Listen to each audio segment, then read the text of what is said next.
Welcome back to another episode of A Gift from Adversity. I'm very excited to have another show tonight. So, my name is Juri Love. I'm your host, and I started this podcast and interview because I published my book called A Gift from Adversity in 2020, and subtitle is Overcoming Sexual Abuse, Domestic Violence, and Bullying and Homelessness. After I published my book, a lot of people reached out to me and they shared their stories about how they overcame adversity. And also, they told me they are also a victim of sexual abuse or homelessness or domestic violence. And I felt very compelled to create a platform where people can safely talk about adversity and then how they overcame and then gift that came from it. Tonight, I have a very exciting guest. Her name is Kelly Edwards. And then Kelly is here bravely and willingly to share her adversity tonight. Yes. Hello. How are you doing today? Hi, Kelly. Nice to meet you You too. virtually. So, can you please tell our audience who you are and then what you do? Yes. So my name is Kelly Edwards. I am entrepreneur of several businesses. The my main business that I have is my podcast and my real estate company, and then I also have a full time job where I do executive recruiting as well. So I am a person of many hats. And I'm just very happy and excited that you brought me on your show today because I do have a little story to tell and a semi big announcement to make. Okay, great. So, how can people find you? Do you have any website or social media handle so people can follow? I do. So I have both a website. Our website is www.thebusinessshowerevents.com. Then I have social media, both Facebook and Instagram is the Business Shower Events at with the @ sign. And then right now we're in the process of starting, LinkedIn and Twitter and everything like that. So So, the businessshowerevents.com. yes. Mm-hmm. So I posted that on a comment so people can follow our website and then social media handle. Mhm. And then Yeah. what would they find on the website or social media? Yes. So I have a platform um, for my listeners who are new business owners. And it helps them to stay inspired. It helps them to get ideas for their business. It helps them to grow their business. A lot of the guests that I bring on my show, they give out tips and tricks and different things like that. So it's a great platform for someone new that's looking to start a business, or even someone that may already have a business and looking to expand. So I have several different guests that come on my show, and they talk about different things, from how they built systems in their business to how they successfully managed to upscale their business. So it's just a platform for business owners to come on there and speak about their story. Got it. Well, thank you for sharing that. So let's jump into our main topic, which is adversity. Yes. So can you please tell our audience what was your greatest adversity? Yeah, so my greatest adversity was maintaining this business while going through one, lupus, and two, I went through 5 pregnancy losses. This 2 years of me starting this business, and not a lot of people know that, because I've been very private with my information. But yeah, I went through 5 pregnancy losses, and I had to keep going. I had to keep pushing through. Like, infertility is the one of the leading cause of depressions. Like, I could have really just folded.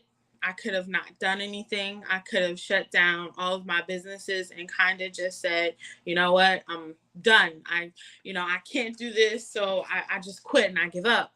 But I didn't. I actually talked about it in a couple of episodes, and I shared my story. So some people reached out to me and was just like, that's so brave of you, because I had one and I didn't talk about it.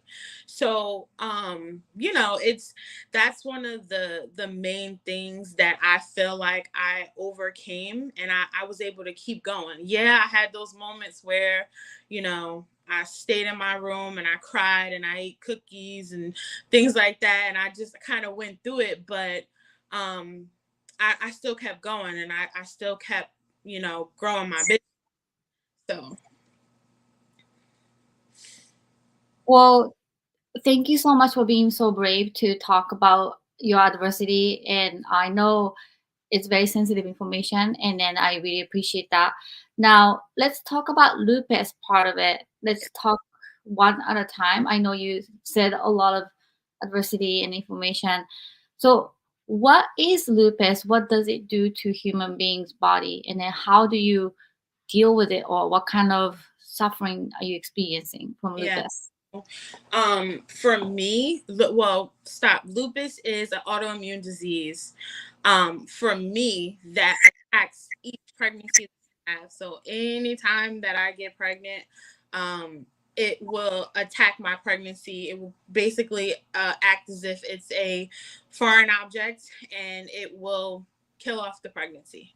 I found out that I had that going through this process of my recurrent miscarriages, because they were trying to figure out, like, what's wrong with me, why can't I carry a pregnancy and different things like that. So it affected me differently. Now it does affect other people differently. Like, they could get really sick from it. When they get a cold, it is like the cold is the worst thing in the world. But for me, it just attacks my pregnancies.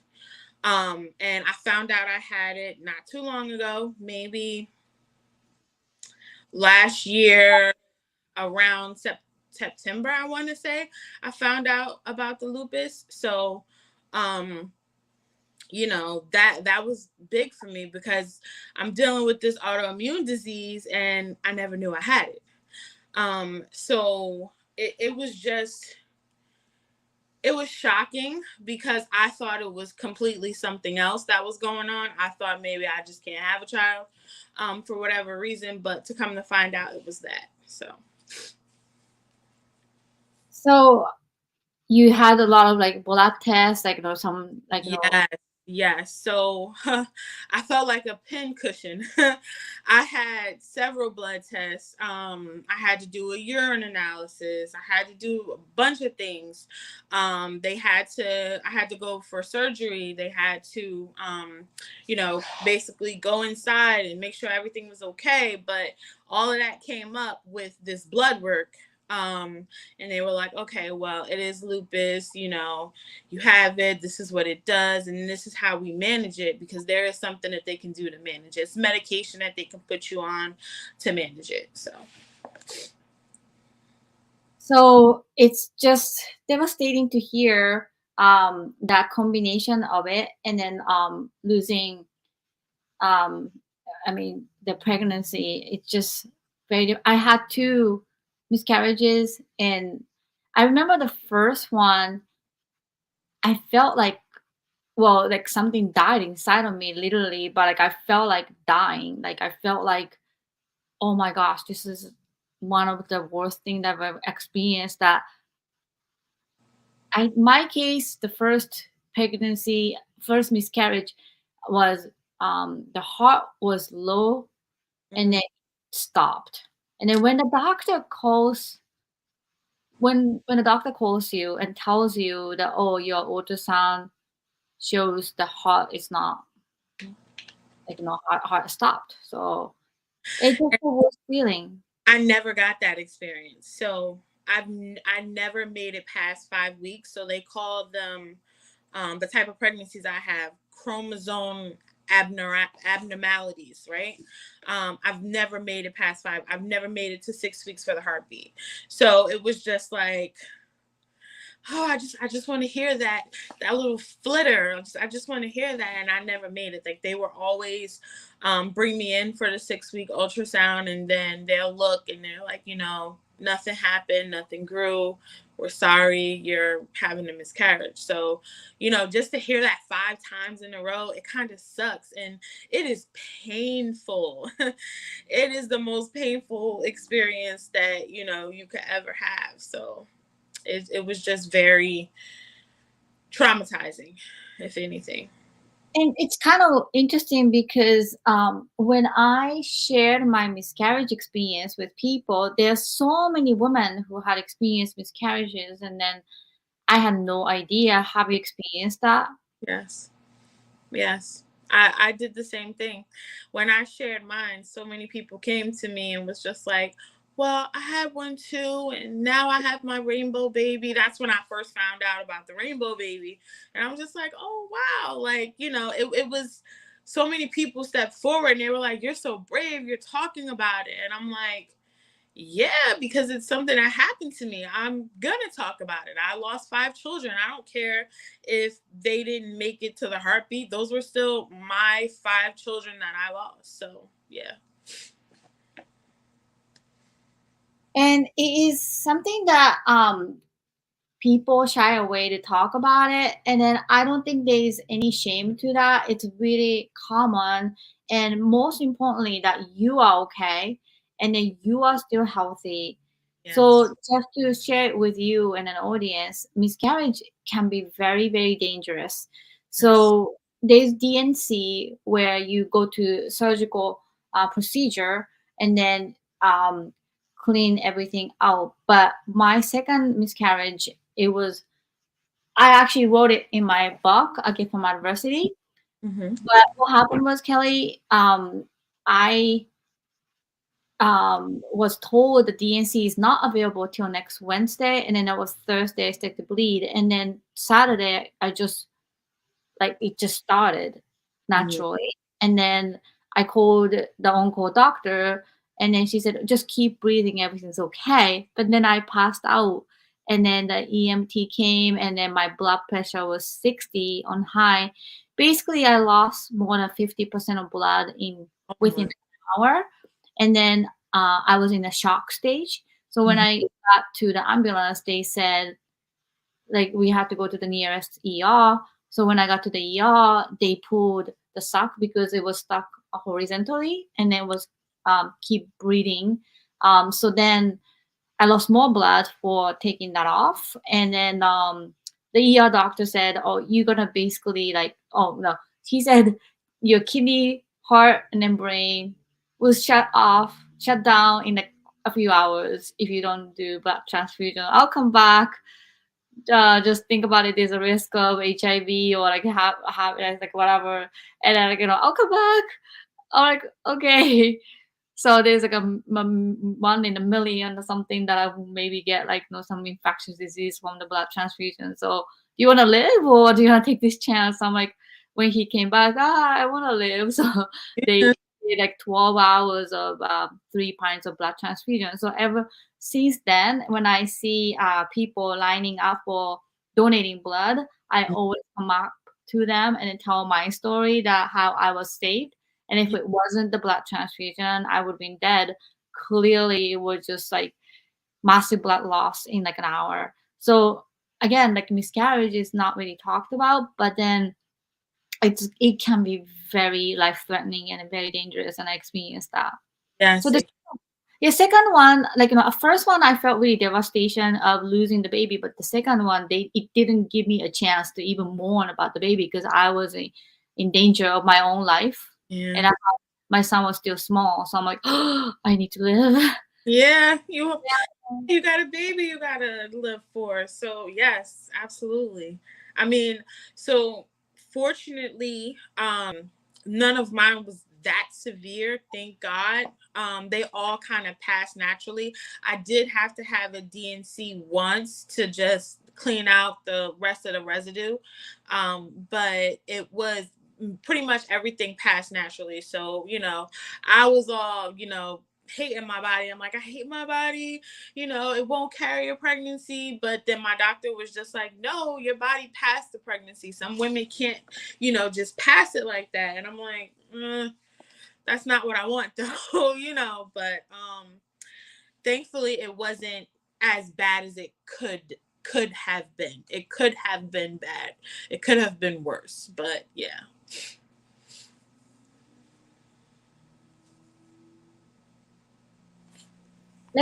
Talk about how you're feeling when you're going through all of this. Now, a lot of women again shy away from talking about it. Were you like, did you have somebody that you could talk to? Like, Yeah.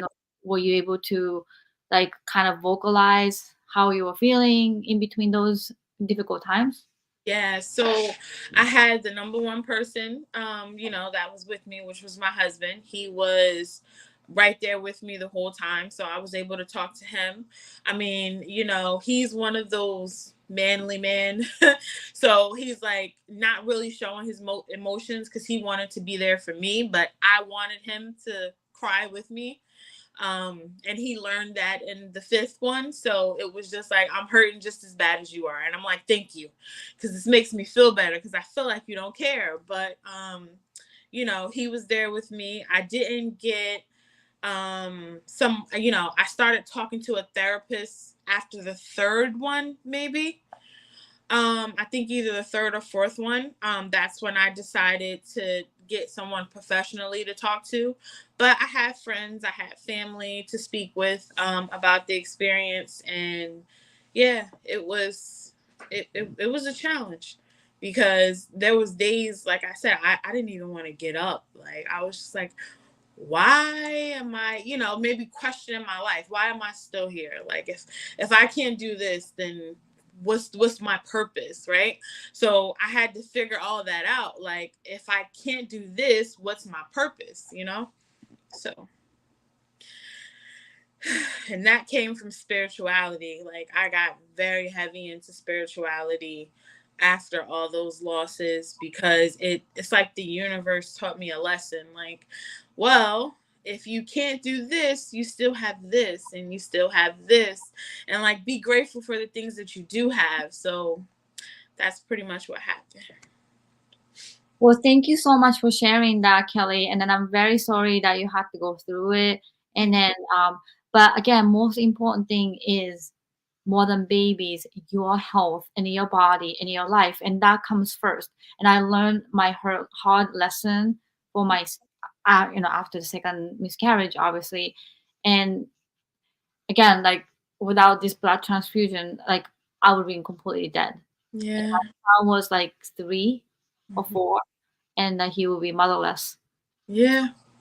You know, I think as devastating as it is, I want you to know, and I want maybe some audience who might be listening to this episode to know that as much as it's devastating to experience miscarriage, it's it's so important that you are alive and that you are safe Mhm. and you can keep going with your life instead of other ways. And then even the labor, I had nearly death experience where I got spinal fluid leakage due to the misconduct of the epidural on my spinal cord. So I almost died 4 days after my daughter was born. Oh my God. They have to take blood from my arm and then inject it back to my spinal cord to patch the hole, basically. Hmm. So then I had so much pain. So it's just pregnancy, miscarriage, and everything. The life itself Yeah. is just so much risk that people don't understand and they realize how precious it is to, carry a baby or not carry a baby. Either way, it's just so much of risk that people just don't get it. No, they don't. And I didn't get it until, it started happening to me, and, I started seeing people around me go through certain things. That's when it kind of clicked, and I was just like, "Oh, wow, this takes a lot." So when that day does come, I'm probably going to be the most happiest person in the world. So, yeah. So did doctors say anything about lupus and then how maybe you can cure the lupus and then maybe be able to have baby in the future and stuff? Well, controlling it, yes. Not really curing it. It's not gonna go away. But they're able to manage it. And it can be managed through medication and baby aspirin and different things like that. So I am taking those things and weight loss, which is a big thing for me because I am heavy. So I had to come down on some weight and prayerfully we'll be hopefully announcing something really soon. Yes, I think overall health, I think it's very difficult to control. I have a thyroid disease that I've been dealing with since I was 20. I had a surgery. I wrote on my book that it's 70% is removed. And then after my son was born, I was diagnosed with a hypothyroid. And then I was okay. I was controlling it with food, nutrition response and testing. And then the TSH went down. But then after the COVID vaccination, I think the gland got inflamed, so it jumped. The TSH jumped from 6 to 126, like 4 to 126. So I Yeah. was on medication, but now it's kind of got down, and then I have to balance it. Like maybe doctors trying to do the half of the dosage. So it's just a trial and error, and then it's just sometimes my case is the child sex abuse and then DV. Those um, you know trauma manifested in different parts of the body.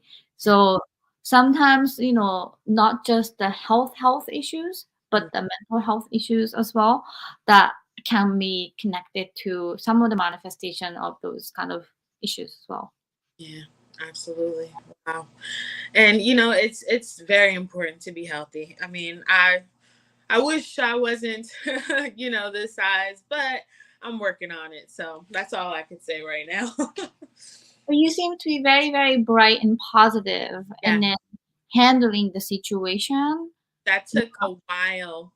I have Mm. to be honest with you. I was not this positive at first. That took a while and a lot of spiritual work to get to this point, but I am here. So yes. So I would say, um, let's switch to my second question, which is the tools that you have used to overcome your adversity. So the reason why I ask all my guests about this question is there are so many resources and then so many books, YouTube, anything that or therapists people recommend that tools that you can use to overcome adversity. But people who had been to adversity, it's the best that you talk about it, like what was the tangible tools that worked for you. You kind of mentioned a little bit, but if you have to identify what's the best tangible tools to overcome this adversity. Yeah, so tangible, I would say resolve. So resolve, and if for those who don't know who they are the National Infertility Organization of the United States. So they have a list of therapists who specialize in women that have had recurrent miscarriages or even a miscarriage. So you get to find someone who is trained to help you go through what you're going through. And that's where I found my therapist because, I'm reading some of these reviews of these therapists and I'm like, do they really know what it's like to have a miscarriage? No, they probably don't. So somebody has suggested to me that I should go to their website and look up their therapist, which is what I did. And she's the best. So, she's like walking me through every step. She is aligned with my spirituality, which is for me, it was meditation. Especially night meditation, because while I'm laying in bed, my mind tends to just go and start thinking of very bad situations. And so, she helped me out with that.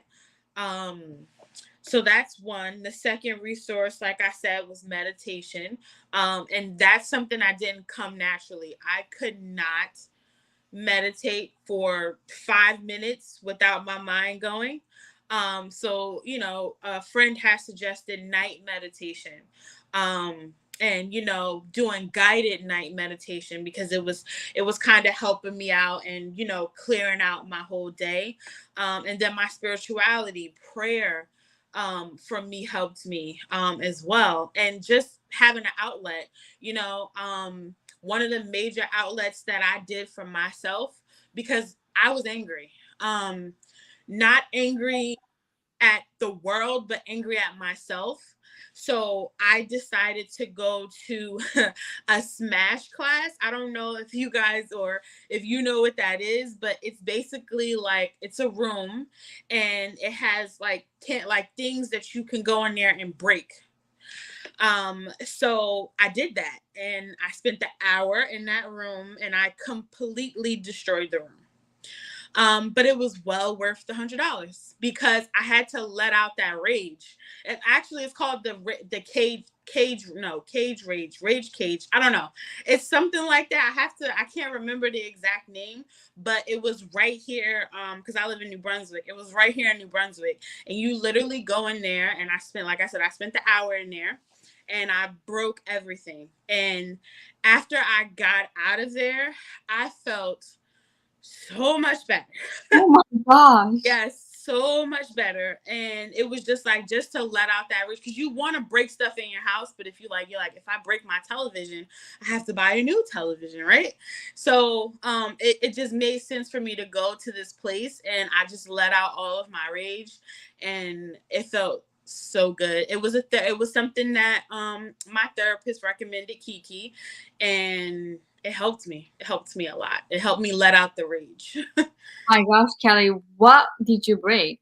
Oh, televisions, computer screens, computer boards, glasses, bottles of glasses. Yeah, it was very therapeutic. I broke everything in that room. So you just pay for it. It's called Smash. What is it? How can people find out the the rage room. That's what it's called. the rage room? Yes, the rage room. Wow, Yeah. that's crazy. hmm What state is this? This is New Jersey. So I live in New Jersey. But Oh, they have them. They have the better, like the ones that are better are in New York. Um, so they have them in New York. They have them all over, and you can literally go to these places and just let out your rage. So I have no idea about this. Oh my gosh. yes. Wow. I feel I that is like hmm craziest way. Were there a lot of people, or do you have a room to yourself? You have a room to yourself. It's extra for the package. I think I paid like $150. Wasn't that much. I paid $150 and I was in the room by myself and I just let it out. I thought about everything that was bothering me and I broke everything. Yeah. Did you take before and after photo or anything? No, I didn't. I did it more therapeutically because I didn't want people to think I was crazy. I was just like, Ah, after the guy came in there, the person that works there, and he was just like, you were upset. I was like, if you've been through what I've been through, you'll be upset too. And he was just like, okay, no judgment. Are you finished? And I'm like, yes. And he's like, okay.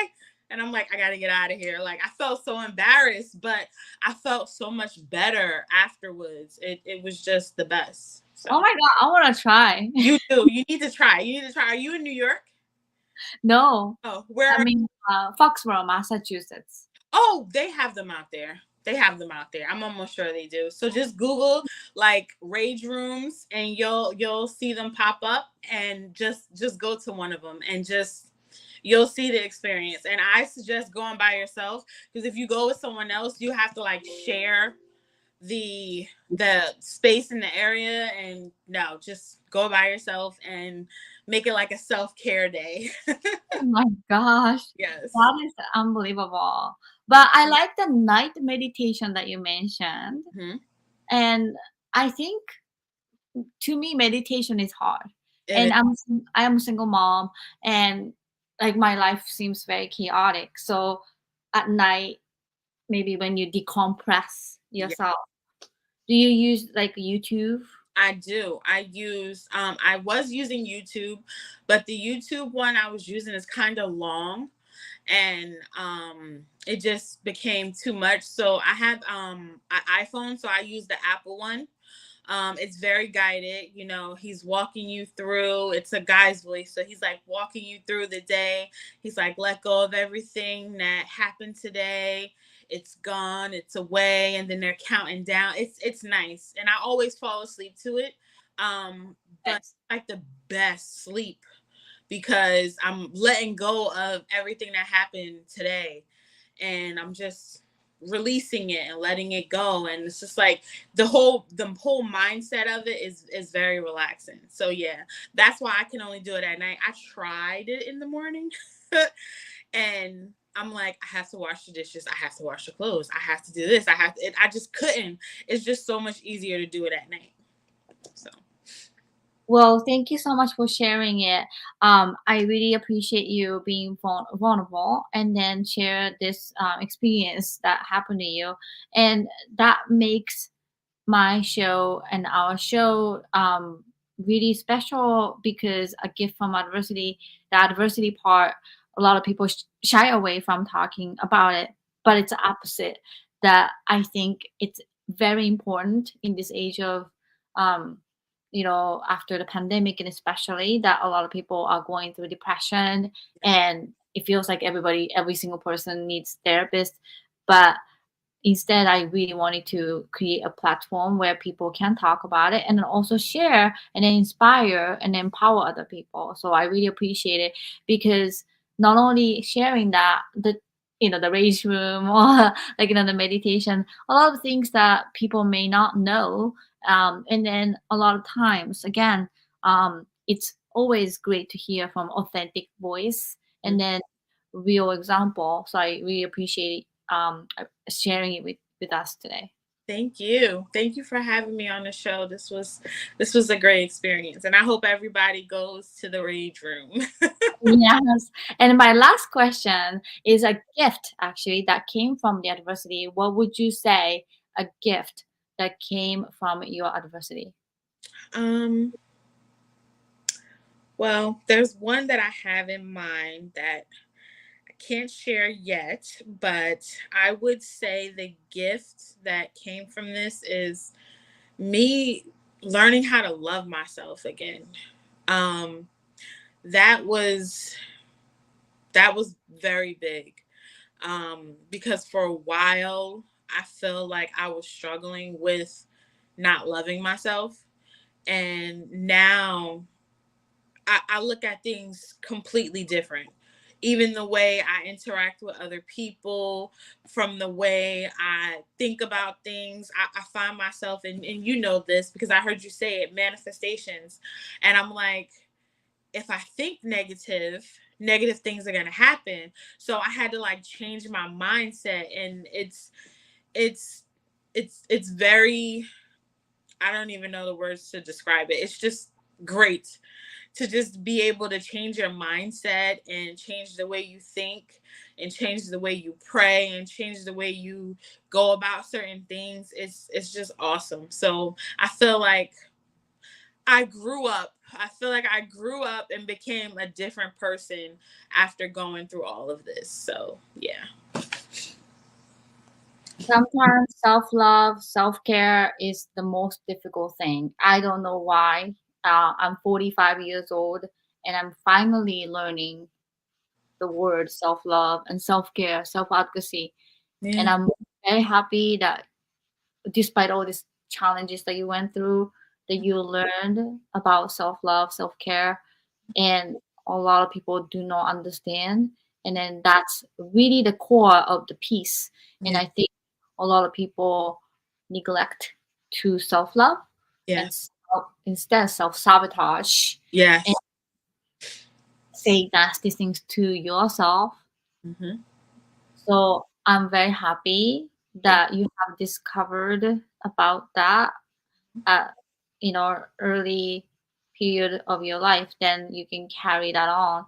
And Yeah. then trust me, miscarriages are very hard, but always know that your self love, your self care, your health Hmm. comes first than anything else. Absolutely. Yes. Completely agree. Keep going, keep winning, and keep inspiring other people. And then congratulations for your business Thank and empowering a lot of people. Yes. Thank you so much. And thank you for having me on the show. This was great. Absolutely. Thank you for coming. And then I want to shout out to Liam for arranging this interview today. Yes, yes. Shout out to him. I'm so sorry. We had a little thing at the beginning, but yeah, it worked out.